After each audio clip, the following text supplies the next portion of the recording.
30,000 টাকা মজুরি চাই, বাজার মতো বাঁচতে চাই। 30,000 টাকা মজুরি চাই, বাজার মতো বাঁচতে চাই। দুনিয়ার মতো সংগ্রামে সাথে আন্দোলন বাংলাদেশ আজকের সভা সংগ্রামের সভাপতি উপস্থিত বাংলাদেশ কেন্দ্রীয় নেতৃবৃন্দ উপস্থিত আমাদের বিভিন্ন থানা কমিটির নেতৃবৃন্দ সহ বিভিন্ন আগের থেকে আগত সংগ্রামী পরিবারেরা সবাইকে জানাচ্ছি সংগ্রামী অভিনন্দন। সংগ্রামী বন্ধুরা, আপনারা জানেন আমরা চাকরি নিশ্চয়তা জীবন নিরাপত্তা অধিকার পরিষ্কার করার জন্য লড়াই শুরু করেছি।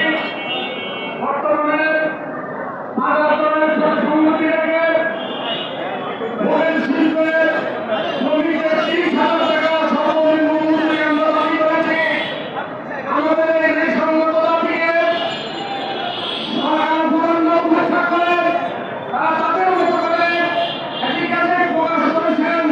আজকে আমরা যেটা আমাদের অবশ্যই সরকারের জ্ঞাপন অনুযায়ী তারপরও আমরা মালিক গোষ্ঠী এবং সরকার প্রশাসনের কাছে আমরা বারবার আন্দোলন করতেছি। বাংলাদেশ হোটেল সুইট শ্রমিক ফেডারেশন তারা একটি বিক্ষোভ সমাবেশ করছে জাতীয় প্রেস ক্লাবের মূল গেটের সামনে।